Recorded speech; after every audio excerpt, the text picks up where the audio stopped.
Hello everyone. Today we will start our second chapter, forms of business organization.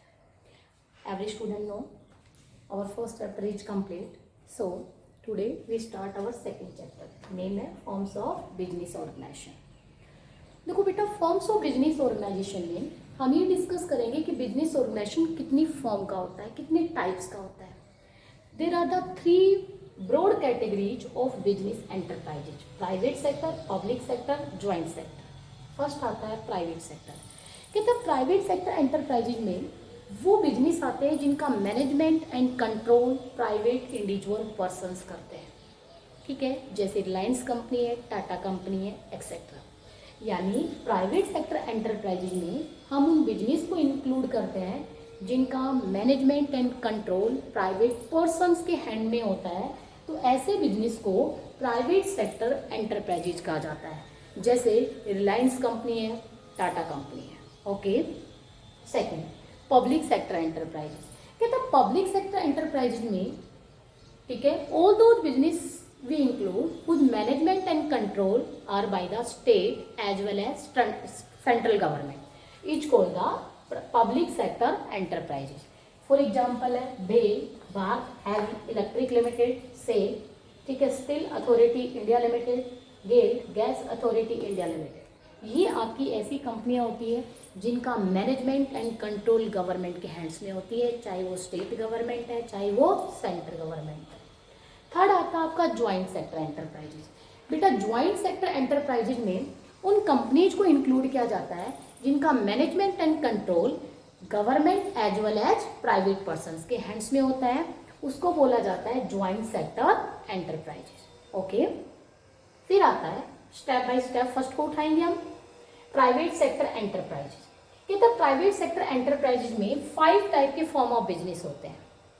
First, sole proprietorship. Second, joint into family business. Third, partnership. Fourth, cooperative society. Fifth, company. First आपका आता है sole proprietorship business. कहते हैं what do mean by the sole proprietorship business. क्योंकि पांचों की step by step study करेंगे, तो आज मैंने आपको first form of business private sector का उठा लिया, sole proprietorship. What do mean by the sole proprietorship. कहता sole proprietorship business is that business whose management and control by a single individual person. ठीक है, is called the sole proprietorship business. इसको soul trade business भी बोला जाता है. यानी soul trade business वो बिजनेस होता है जिसमें एक सिंगल पर्सन ओनर होता है, जिसका मैनेजमेंट एंड कंट्रोल एक सिंगल पर्सन करता है. This business is called the sole proprietorship business. ये इसका मीनिंग है. फीचर्स: सिंगल ओनरशिप, मीनिंग में क्लियर कर दिया, there is only single owner who invest the capital in our business. Okay. Second, individual risk bearing. If sole proprietorship business bear loss, then कहता all loss is also faced by the owner. No individual person share is loss because the only individual person is the owner. तो definitely that person is also bear all loss. तो individual person सारा risk bear करता है, क्योंकि जब profit सारा वो लेगा तो लॉस भी पूरा वही बियर करेगा, कोई अदर पर्सन उसका लॉस शेयर नहीं करेगा. Third, no separate legal entity. कहते हैं सोल प्रोप्राइटरशिप बिजनेस का अपना कोई सेपरेट एग्जिस्टेंस नहीं होता. क्यों? क्योंकि सोल प्रोप्राइटरशिप बिजनेस का रजिस्ट्रेशन कराना मैंडेटरी नहीं है, या रजिस्ट्रेशन होता ही नहीं है. कुछ सोल प्रोप्राइटरशिप बिजनेस को छोड़ दो, बाकी सबका रजिस्ट्रेशन कराना मैंडेटरी नहीं है. और बेटा, जब तक बिजनेस का रजिस्ट्रेशन नहीं होता तब तक उसकी अपनी आइडेंटिटी क्रिएट नहीं होती. जैसे मैंने आपको प्रोफेशन में बताया था बेटा, जब तक एसोसिएशन से आपका रजिस्ट्रेशन नहीं होगा किसी प्रोफेशनल का, तब तक उस बंदे की legal entity as a professional के फॉर्म में, एक एज ए प्रोफेशनल पर्सन के फॉर्म में उसकी आइडेंटिटी क्रिएट नहीं होती है. सेम अगर बिजनेस की जब तक रजिस्ट्रेशन नहीं होता है तब तक उसकी अपनी सेपरेट आइडेंटिटी मार्केट में क्रिएट नहीं होती है. सोल प्रोप्राइटरशिप बिजनेस का भी रजिस्ट्रेशन नहीं होता, इसलिए उसकी अपनी कोई सेपरेट लीगल एंटिटी मार्केट में नहीं होती. सोल प्रोप्राइटरशिप बिजनेस में ओनर और बिजनेस दोनों सेम पर्सन होते हैं. अगर बिजनेस ने लॉस बियर करा तो ओनर उसके लिए लायबल होगा, ठीक है। और बिजनेस कोई कॉन्ट्रैक्ट करेगा तो ओनर उस कॉन्ट्रैक्ट के लिए लाइबल होगा, क्योंकि दोनों सेपरेट पर्सन नहीं है, दोनों क्या होते हैं, सेम पर्सन है। बट कंपनी में ऐसा नहीं होता। कंपनी का तो कंपनीज एक्ट 2013 के अकॉर्डिंग रजिस्ट्रेशन कराना मैंडेटरी है, और जैसे ही कंपनी का रजिस्ट्रेशन हो जाता है वैसे ही कंपनी का अपना एक सेपरेट लीगल एग्जिस्टेंस मार्केट में क्रिएट हो जाता है। और जब सेपरेट लीगल एग्जिस्टेंस क्रिएट होगा तो कंपनी और ओनर दोनों सेम नहीं रहेंगे, दोनों अलग अलग पर्सन होते हैं। कंपनी अगर कोई डील या कॉन्ट्रैक्ट करती है तो उसके लिए ओनर लाइबल नहीं होता, बट सोल प्रोप्राइटरशिप बिजनेस में दोनों सेपरेट ना होकर सेम होते हैं, ठीक है। इसलिए बिजनेस कोई भी डील करता ओनर उसके लिए लाइबल होता है, क्योंकि बिजनेस का अपना सेपरेट लीगल एग्जिस्टेंस नहीं है। Fourth, freedom of operation. कहता भाई सोल प्रोप्राइटरशिप बिजनेस में वर्क परफॉर्म करने की फुल फ्रीडम है। गवर्नमेंट किसी टाइप का कोई इंटरफेरेंस आपके बिजनेस में नहीं करती है, ना ही कोई अनदर पर्सन ओनर होता है, वो भी आपके बिजनेस में किसी टाइप का कोई इंटरफेरेंस नहीं है। सिंगल ओनर है, फ्रीली अपने वर्क परफॉर्म करता है, फ्रीली डिसीजन लेता है without any discussion of any other person, और at any time that owner is also change his decision if you want to change, ठीक है। So freedom of operation. Unlimited liability बेटा fifth feature है। कहता है sole proprietorship business में owner की जो लायबिलिटी है वो अनलिमिटेड होती है। इट मीन्स ओनर की लायबिलिटी का मतलब होता है लॉस को बियर करने की कोई लिमिट फिक्स नहीं है। If our business face loss then all over loss is also bear by the owner. Owner की लॉस बियर करने की कोई लिमिट फिक्स नहीं है सोल प्रोप्राइटरशिप बिजनेस में। क्यों?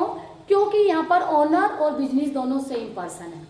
बिजनेस में मैंने अगर 10 लाख रुपए लगाकर बिजनेस को स्टार्ट किया और बिजनेस में लॉस 1 करोड़ का हो जाता है, तो 1 करोड़ का करोड़ लॉस ओनर बियर करेगा, क्योंकि यहाँ लॉस को बियर करने की लिमिट फिक्स नहीं है। इसलिए यहाँ ओनर की लायबिलिटी कैसी होती है? अनलिमिटेड लायबिलिटी होती है। क्यों? सिंगल ओनर है, चाहे कितने का भी लॉस हो सारा लॉस खुद बियर करेगा। उसके बाद वन मैन कंट्रोल। सिंपल सी बात है, there is only single owner, all profit is also taken by the owner, all loss is also bear by the owner, so there is a one man control in sole proprietorship business, no any other person interference in his business. Small size. कहता है small जो sole proprietorship business है generally small size का होता है, क्योंकि there is only single owner, और single owner के पास लिमिटेड फाइनेंस होता है, और लिमिटेड फाइनेंस से बिजनेस का स्मॉल साइज पर ओपन करना ही पॉसिबल होता है। Because if we want to operate our business for large size then we need more finance, but एक सिंगल पर्सन के लिए पॉसिबल नहीं इतना लार्ज स्केल का फाइनेंस अरेंज करना। तो जनरली स्मॉल साइज पर ही हम बिजनेस क्या करेंगे? सोल प्रोप्राइटरशिप ओपन करके ड्यू टू फाइनेंस प्रॉब्लम की वजह से। Formation and closure. बेटा फॉर्मेशन का मतलब इसको बनाना भी इजी है और इस बिजनेस को बंद करना भी इजी है। It means when we want to open the sole proprietorship business then we can easily open.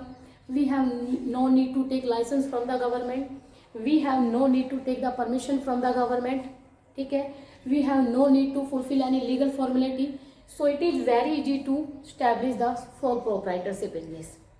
When we want to close the sole proprietorship business, then we have no need to fulfill any legal formality. We have no need to take the permission from the government. When we want to close, then we can close.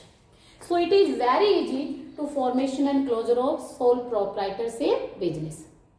Ninth और last point है lack of business continuity. Lack of business continuity में आता है भाई sole proprietorship business में continuity नहीं रहती है, because in sole proprietorship business में एक सिंगल ओनर है, और अगर उस सिंगल ओनर की डेथ हो जाती है या वो इंसॉल्वेंट हो जाता है, इंसॉल्वेंट का मतलब होता है दिवालिया होना, अपनी लोकल लैंग्वेज में उसको बोला जाता है कंगाल। और बेटा वो कंगाल पर्सन होता है जिसके पास फाइनेंस लेने देने के लिए कुछ होता ही नहीं है, ना प्रॉपर्टी है ना पैसा है, उसको इंसॉल्वेंट बोला जाता है बिजनेस की लैंग्वेज में। अगर वो सोल ओनर की डेथ हो जाती है या वो इंसॉल्वेंट हो जाता है देन उस केस में मुझे बिजनेस क्या करना पड़ेगा? क्लोज करना पड़ता है। इसलिए सोल प्रोप्राइटरशिप बिजनेस में कॉन्टिन्यूटी नहीं रहती है, यानी ओनर की डेथ होने पर बिजनेस को हमें डेफिनेटली क्लोज करना पड़ता है, बिजनेस को हम लॉन्गेविटी में रन नहीं कर सकते। So there is a lack of continuity in sole proprietorship business. Okay, देखो बेटा ये था हमारा प्राइवेट सेक्टर एंटरप्राइजेज का फॉर्म ऑफ बिजनेस में फर्स्ट सोल प्रोप्राइटरशिप। मैंने ओनली आज इसका मीनिंग और इसकी फीचर्स डिस्कस किए हैं, ठीक है। कल की वीडियो में हम उसके मेरिट्स एंड डीमेरिट्स डिस्कस करेंगे, ठीक है।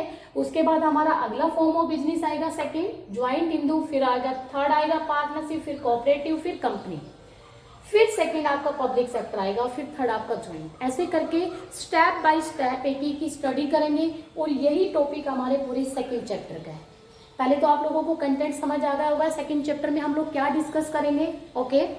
सो प्लीज आप फर्स्ट ऑफ ऑल वीडियो को बड़े अच्छे से वॉच करो, उसके बाद आप नोट्स भी साथ साथ जरूर बनाएं, ठीक है। Okay students.